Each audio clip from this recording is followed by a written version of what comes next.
Good to have you back with us here on Ed Schultz News and Commentary, bracing for the big storm this weekend here in Washington, D.C. Communication Workers of America, Alliance for American Manufacturing, BioGreen Clean, and the iSave team bring you this production daily. We start the news with Ed Schultz on Monday. Coming up from the RT studios here in Washington, D.C. every night, Monday through Friday at 8 o'clock. You can get RT on Dish and on Direct. And they've got a huge presence on YouTube. You know, in the media, you can always find someone that's going to give you a little bit of cover. Or you can find someone who is politically aligned with you that's going to let you stake your claim on exactly what happened. So here is Governor Rick Snyder explaining on Cut 6 on the big list today about, gosh, just how in the world could this have ever happened in Flint, Michigan? Doggone it, there's lead in the water. Well, I guess this is what it is. Yeah, in terms of the change itself, it was a broader effort in terms of saying they wanted to change their water system to a new water authority, and it was actually voted for by the city council, and it was ratified by the emergency manager. It was hold on. Ho.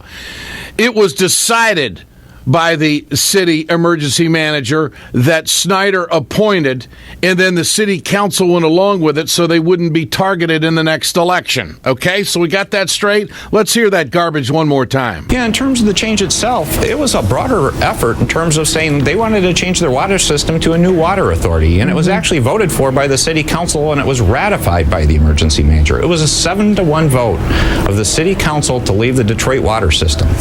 The emergency manager ratified it after they made that vote. And that was a decision to save money, I think, right, Governor? Well, again, it would also reduce their cost in some ways, but I believe they wanted their independence, and it was a countywide decision. No. God, listen to this guy. They wanted their independence. They want their independence. They were going to be marching down the streets of Flint. We no longer get our water from Detroit. We're independent, and we're going to prove it, so we're going to drink this lead water out of the Flint River. It is amazing to me that this guy goes virtually unchallenged in some corners of the media trying to explain how they screwed up. This is all an effort to privatize and make money, and it was to make money. Lonnie Scott, Executive Director, Progress Michigan, good to have you with us. Thanks for having me. It's great to be here. Break it down for us. I mean, is Snyder telling the truth? Well, he's telling his version of the truth, Ed. The simple fact of the matter here is that the emergency manager, based on the law that the Republicans passed once Snyder was first elected, comes in with the total authority and takes away all democracy from the city elected officials and the city mayor. So anything that emergency manager wanted to do, essentially, they had the authority to do that. And while city council may have wanted to switch away from the Detroit water system, it was the emergency manager who decided that they weren't going to continue using Detroit in the interim, that they were going to switch to the Flint River. And that's what happened. The emails that the governor released 2 days ago actually show that the final decision was ultimately made by then Treasurer Andy Dillon, who was There's no question. Snyder. And now this email dump is what I'm calling it, has got a lot of redacted material in it. And now you've got the governor of Michigan who is going to be testifying in front of Congress. The House Oversight Committee hearing is going to take place on February 3rd. According to the Detroit Free Press, spokesperson for U.S. Representative Brenda Lawrence, who filed a request for the hearing, says witnesses are requested to attend but might not show. So a spokesperson for Snyder tells Newsweek that the office hasn't received information from the committee regarding a possible hearing. The Attorney General in Michigan is also investigating what happened here. What's the end game here as you see it from your perspective, being the Executive Director of Progress Michigan? Well, it's really hard to tell. I mean, and we should talk about the Attorney General launching an investigation. Go ahead. He said up until, really until national media was beating down Michigan's door about this issue, he had told folks here that he wasn't interested in investigating, and that.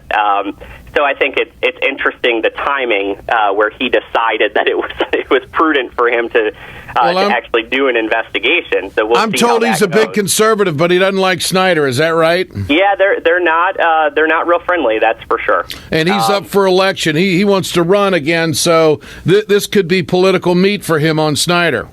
It could be. The interesting thing there is that it's widely expected that his biggest competitor in the gubernatorial race would be now Lieutenant Governor Brian Calley.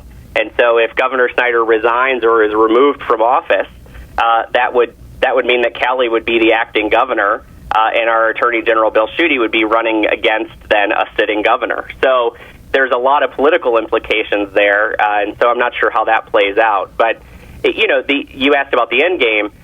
It's really hard to tell. I mean, you have Snyder, who at some points, seems very emotional and genuine about feeling bad, but then still is not being transparent or accountable to the people of Flint. I mean, we just released yesterday emails that we had found, and that shows that the emails that the governor did release, his email dump, actually doesn't tell the whole story, which we expected widely when he announced that he would be releasing those. So I don't think we really know what's going on until Governor Snyder drops his executive exemption and releases all the emails, including those of his chief of staff and his other executive-level staff, so that we know and get a clear picture of what was actually happening and being talked about in the governor's office. Now, the governor's chief of staff recently resigned, although I'm told that his retirement was imminent because he's an old dude. But he did send an email, it was revealed in this email dump, back in September to the governor saying, you know what, this state health officials are very concerned about the water quality in Flint. This could turn out to be a political football. Which leads me to believe that they were more concerned about political ramifications than they were about the state health officials saying, hey, the people in Flint are consuming contaminated water that is poisonous. Yeah, lead poison. Lead. I mean, how do you get around that? Well, I think that's right. I think, the governor came in and has always said that he wanted to run Michigan like a business. And the fact of the matter is that when you run things like a business and the bottom line is all that you look at, you miss out on the people. And the people here are important. These are not numbers on a spreadsheet, Ed. These are real people. These are children who for decades, for their entire life, will be affected by this. Generations coming from Flint that are going to be affected by this.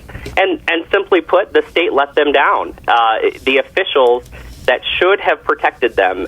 My belief is that government's core purpose is to keep their people safe. And, they failed. But I think that it's important to point out that, even looking just at the switch of the water misses a lot of the story, because Flint really could be any poor city in America. Republican austerity policies have contributed to all of this. I mean, it's decades of neglecting. This is Republican policy. That's what this is. The Democrats didn't do this. We got to be very clear about this. No progressive signed off on lousy water going into Flint, and taking water out of the Flint River. Look, this cuts to the Environmental Protection Agency. Republicans want to get rid of that. There's some who have campaigned that they'd get rid of the EPA because it would hurt business. I mean, there's just no end to what these people want to do. All right, I appreciate your time, Lonnie Scott. We'll talk again. The end game. Somebody's got to come up with $1 billion to fix this. The president's engaged in it now. It's on the campaign trail. Hillary Clinton and, of course, Bernie Sanders have talked about this. But Flint can do the country a favor by going through this in some strange way that we know not what to do in the future with municipalities. But it all stems from these right-wing governors who were elected in 2010 that have tried to out-business one another. They wanted to attack unions. They wanted to attack public education. They wanted to take over utilities and privatize everything. I'm talking about Scott in Florida, Christie in New Jersey, Kasich in Ohio went after the unions. You got Walker in Wisconsin. You got Corbett in Pennsylvania. And you got this loser, Snyder, in Michigan. That's what this is all about. They came in on the Tea Party wave that they could run a more efficient and better government, and now look what we have. Absolutely. And the entire wave. We've got to get rid of all of them from the top down. I mean, it's the same thing in the state legislature.